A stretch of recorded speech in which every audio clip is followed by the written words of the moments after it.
Salut à tous, alors on se retrouve aujourd'hui sur TechMake pour une vidéo que je vous avais promis. Donc après avoir fait la vidéo sur comment utiliser le logiciel du laser pour la CNC, aujourd'hui je vais vous montrer comment utiliser la fonction fraisage, parce que c'est celle qui est la plus technique je trouve par rapport à l'utilisation du laser qui est plutôt simple.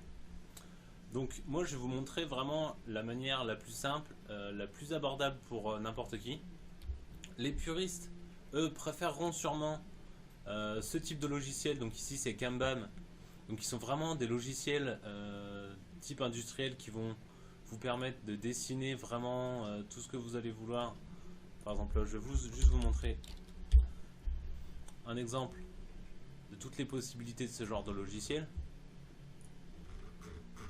Donc ici on est vraiment sur des logiciels très techniques. On va paramétrer nos formes et ensuite paramétrer tous nos types d'usinage. Donc c'est vraiment très très complet comme logiciel, mais c'est vraiment beaucoup plus compliqué à servir.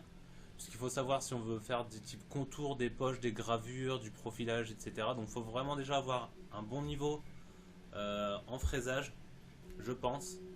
C'est vraiment mon avis personnel. Moi j'ai essayé de me servir de ça. Moi mon utilisation elle est vraiment simple. Moi je voulais juste pouvoir graver des images ou vraiment un support externe sur des supports type bois. Et avec ce type de logiciel, c'est vraiment laborieux, puisqu'il va falloir transformer l'image en vectoriel, importer le vectoriel, le transformer ici en forme, etc. Mais voilà, et je sais qu'il y a beaucoup de tutoriels, j'ai vu pas mal de tutos sur internet qui conseillent justement ce type de logiciel. Et ensuite, donc, on va générer le G-code à partir de ce logiciel, et ensuite le G-code lui sera interprété par un contrôleur GRBL qui lui va vraiment avoir toute la partie machine, donc la mise en route de la fraiseuse, etc. Je vais vraiment pas m'attarder là-dessus. Pour moi c'est le niveau 2 je vais dire du fraisage. Moi je vais vraiment montrer le côté sympa et le côté simple avec une interface en ligne, donc qui est celle au départ créée par Inventable. Donc Inventable, pour ceux qui ne connaissent pas, ils font une fraiseuse en kit qui s'appelle la X-Care, donc qui est disponible en plusieurs formats. Et les prix sont aux alentours de, je vais dire, 2000-3000 euros. Et c'est des zones de travail de l'ordre du mètre carré. Mais du coup, ce qui est sympa, c'est que leur interface est compatible GRBL. Donc là, on se retrouve avec une interface graphique de type WYSIWYG. Alors pour ceux qui ne connaissent pas l'abréviation WYSIWYG, ça veut dire What you see is what you get. Donc typiquement, vous allez voir à peu près le résultat final. Donc ça commence pas mal, puisque ici on voit déjà qu'on a une planche de bois, et ici on a notre partie dessin. Donc hop, pour l'exemple, il y a même une librairie d'icônes sympa pour les premiers tests si on veut pas se prendre la tête à essayer d'importer une image. Voilà, donc il y a tout un tas de petites images, il y en a plutôt pas mal en plus. Donc pour débuter, c'est déjà cool. Moi je me suis amusé à faire des champignons, etc. pour vraiment comprendre les paramètres. C'est pas magique, il va quand même falloir configurer un minimum la machine, puisque encore une fois cette interface est faite au départ pour une X-Care qui est beaucoup plus puissante que la machine sur laquelle je travaille. Allez, on va faire un Stormtrooper, c'est plutôt d'actualité. Et voilà, donc là j'ai placé mon Stormtrooper sur la zone de travail, et ici on peut voir qu'il est creusé dans le rendu. Donc ici les zones qui vont apparaître en orange, c'est les zones où la fraise ne va pas pouvoir graver, car la fraise sera trop large par rapport à la zone à graver. Là la fraise par défaut elle est à 4 mm. Moi je vais avoir une fraise plus petite, puisque là sur la mienne j'ai monté une fraise de 1 mm. Et donc on voit que là du coup c'est bon, ça passe. On a une échelle ici en millimètres. Encore une fois, l'origine est en bas à gauche. on essaye de placer. Moi je préfère toujours laisser un peu de marge sur les côtés, puisque ici ça va pas être de la découpe. Ah. Voilà. On peut soit choisir donc ce qu'on avait dans Kanban, le type poche, gravure, perçage, etc. Ici ça va être beaucoup plus simple, puisqu'on va avoir remplissage, contour sur les traits, à l'extérieur ou à l'intérieur. Ici pour l'exemple je vais prendre le contour, le remplissage pardon. On a la profondeur qu'on va vouloir graver.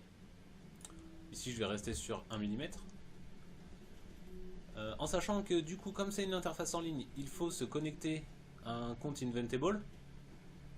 Et que si par malheur je ferme mon onglet, mon interface, mon ordi plante, etc. Si je retourne sur Easel,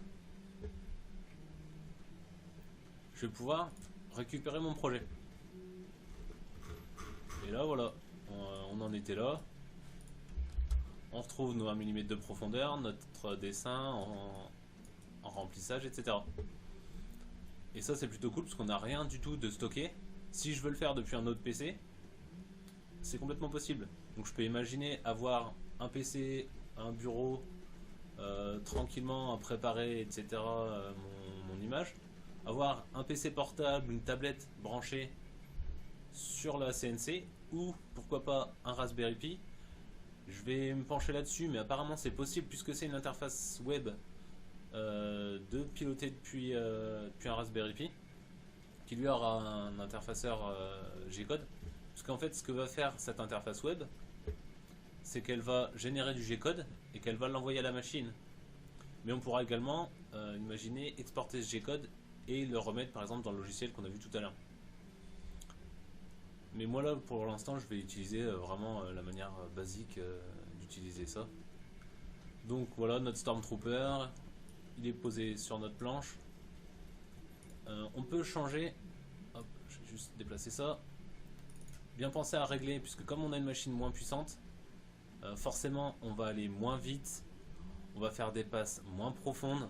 Si on laisse les paramètres par défaut, on va péter la fraise. Je le dis par expérience, au départ, la vitesse par défaut doit être de 800 mm/min. Ce qui pour notre moteur est juste complètement énorme. Et même à 300 ou 400, j'ai fini par péter la fraise. Donc vaut mieux aller doucement mais sûrement que de vouloir aller trop vite dès le départ et de casser le consommable. Donc voilà, ça fait partie des paramètres avec lesquels il va falloir jouer, il va falloir se familiariser. On choisit ici notre type de bois. Donc là pour notre cas ça va pas être très utile parce que je pense, donc ça ce n'est qu'une supposition de ma part, que les vitesses et les vitesses de plonge, etc. vont être définies par le matériel sur une X-Carve. Là, j'ai pas encore poussé assez loin les expériences sur la petite CNC pour pouvoir voir les différences. Pour l'instant, la seule différence que j'ai vue, voilà, c'est la différence graphique qui est derrière pour le WYSIWYG. C'est pas vraiment ce qui nous intéresse. Donc voilà, là j'ai posé mon Stormtrooper, tout est prêt. J'aurais pu aussi imaginer importer un fichier vectoriel, directement du G-code ou une image. Les images de préférence noir et blanc, sinon c'est une grosse galère à trouver l'image, à trouver le tracé, etc. On peut, enfin, moi j'ai essayé, ça rend absolument rien du tout. Et de toute façon, je vois pas comment la machine pourrait rendre en gravure sur du bois une image couleur. Voilà, c'est juste pas possible. Donc maintenant, après avoir vu donc les paramètres, comment dire, logiciels, on va voir les paramètres physiques de la machine. Donc une fois que tout est prêt, on clique sur Care. Là, il va nous demander l'épaisseur de notre matériel. C'est utile pour tout ce qui va être traversant, les découpes, etc. pour être sûr de ne pas envoyer la fraise à travers le matériel dans le plateau. Ici j'ai mis sur le plateau quelque chose de très épais, je sais que je vais juste faire une gravure d'1 millimètre, donc c'est pas quelque chose de critique. Mais dans le cas où on voudrait faire une découpe qui va aller frôler le plateau, là il va falloir faire attention. Donc je confirme, mon matériau est bien attaché, donc je vais déplacer la caméra tout de suite et comme ça vous verrez comment c'est attaché, comment ça se présente. Voilà, alors comme vous pouvez le voir, moi j'ai choisi de fixer donc ma planche sur le plateau à l'aide d'écrous papillons, ce qui va me permettre de monter ou descendre et de m'adapter à l'épaisseur du matériel que j'utilise. Encore une fois, chacun peut utiliser sa technique.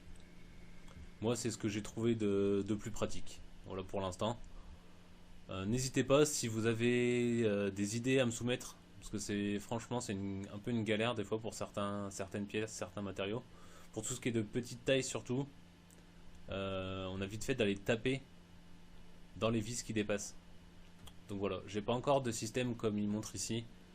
Il faut que j'en imprime, que j'en fabrique. Mais voilà, pour l'instant c'est ce que j'utilise et ça fonctionne plutôt bien. Voilà, donc ici on choisit la taille de notre fraise, donc moi j'ai dit tout à l'heure 1 mm. Et maintenant il faut faire le 0, donc on va se mettre dans le coin en bas à gauche et à ras de la surface, en utilisant les flèches qui sont ici. Le seul prérequis pour pouvoir utiliser tout ça, c'est d'installer un petit driver. Donc au premier lancement, il va détecter donc, que le driver est absent. Il va vous proposer de le télécharger, vous le téléchargez, vous l'installez, ça prend quelques minutes et ensuite vous allez pouvoir contrôler votre machine avec cette interface.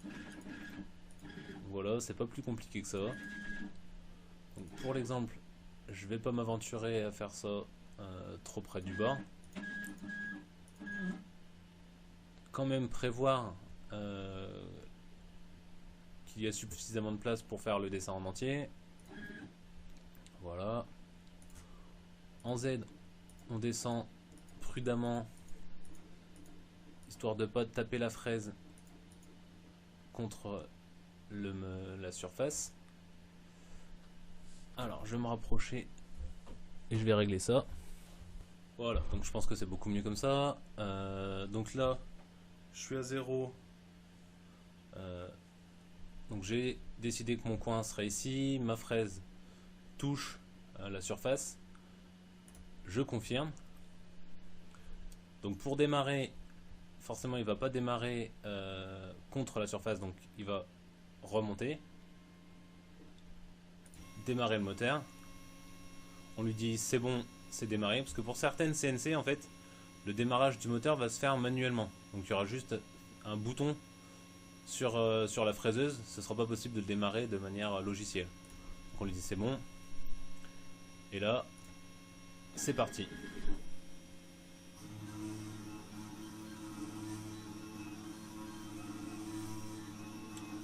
Alors encore une fois, j'ai pas de système d'aspiration sur cette machine. Donc moi ce que je fais, c'est que je prends un aspirateur et de temps en temps j'aspire la poussière qui en sort. Sinon on voit pas vraiment ce que ça donne, on se rend pas compte de où ça en est, est-ce que c'est en train de fonctionner comme il faut ou pas. Mais voilà, c'est vraiment quelque chose qui manque à cette machine. Donc je vais laisser ça tourner un petit moment et on se retrouve quand ça aura fait au moins une passe partout pour voir le résultat. A tout de suite.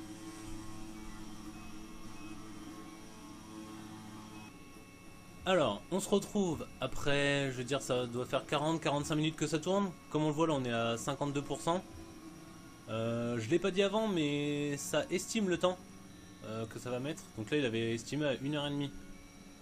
Comme je disais avant, il faut jouer avec les paramètres. Là, clairement, je vais pas du tout assez vite. Je pense que j'aurais pu pousser un peu la vitesse. Mais ça va suffire pour l'exemple. Donc je vais juste arrêter le travail en cours. Donc là, on voit, il demande est-ce que ça s'est bien passé ou est-ce que j'arrête parce qu'il y a quelque chose qui s'est mal passé. Donc là, juste pour vous montrer un peu ce qui se passe, si je clique sur oui, tout s'est bien passé, juste il va fermer la fenêtre. Mais si je lui dis que quelque chose s'est mal passé, là il va me demander quoi.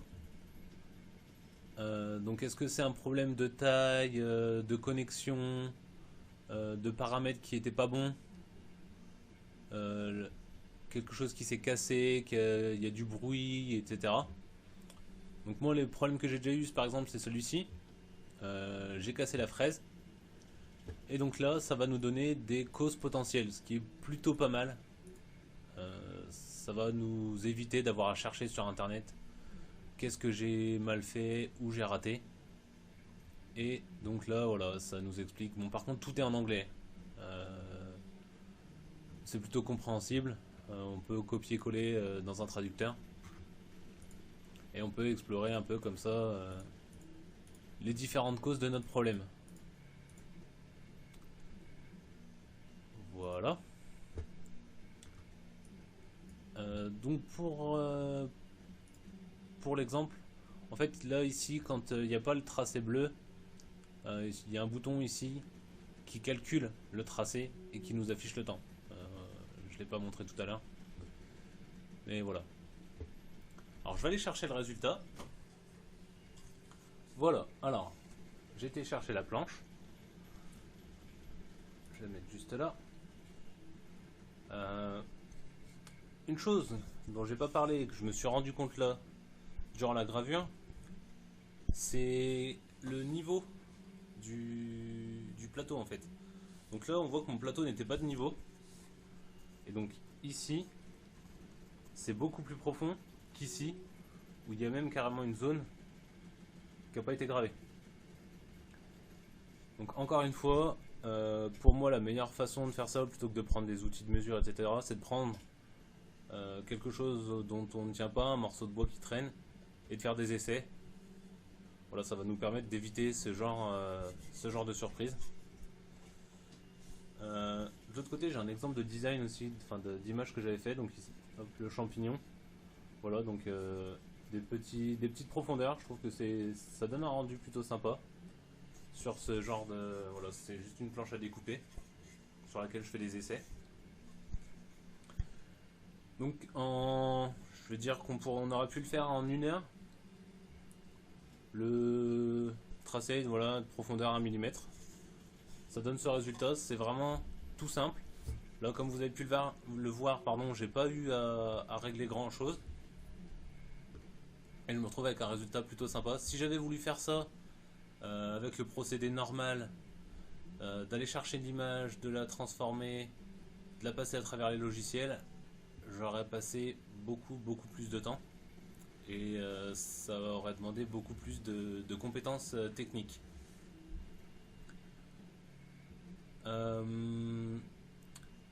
Voilà donc Easel, le logiciel de Inventable. Je vous mettrai le lien dans la description. Ça requiert donc de s'inscrire et d'installer le driver qui va permettre la communication avec la machine. C'est compatible avec toutes les machines qui tournent sous GRBL. C'est complètement configurable. Donc ici par exemple dans machine on peut choisir la zone de travail. Voilà, donc comme je disais tout à l'heure, est-ce que le moteur est à démarrage manuel ou automatique, le nombre de rotations par minute, même en mode avancé où va pouvoir aller carrément changer le firmware de la machine, etc. Donc c'est vraiment quelque chose de très complet, mais quand même de très intuitif. Et encore une fois, très sympa. Oh, zut. C'est qu'on va pouvoir gérer plusieurs projets et les enregistrer en ligne sur notre compte Inventable. Ça c'est plutôt sympa pour pouvoir travailler d'où on veut. C'est ce qui ne va pas être possible avec les logiciels qu'il va falloir installer sur tous les ordinateurs sur lesquels on va vouloir travailler. Donc voilà, c'est tout pour cette vidéo sur le fraisage avec la CNC. Je suis vraiment très content d'avoir trouvé ce logiciel. Il est vraiment très très facile d'utilisation. J'avais essayé de faire des choses avec les deux autres logiciels. J'ai vraiment jamais réussi à faire quoi que ce soit de propre. Je vais essayer de le mettre sur un Raspberry Pi, donc celui qui est derrière la machine. Comme vous avez vu dans les vidéos de montage, j'en ai installé un. Donc je pense que c'est possible de détacher cette machine du PC. Parce que par exemple là, je sais pas du tout ce qui se serait passé. J'ai jamais fait le test si j'avais fermé mon navigateur pendant la gravure. Je pense que ça aurait causé un échec du travail en cours.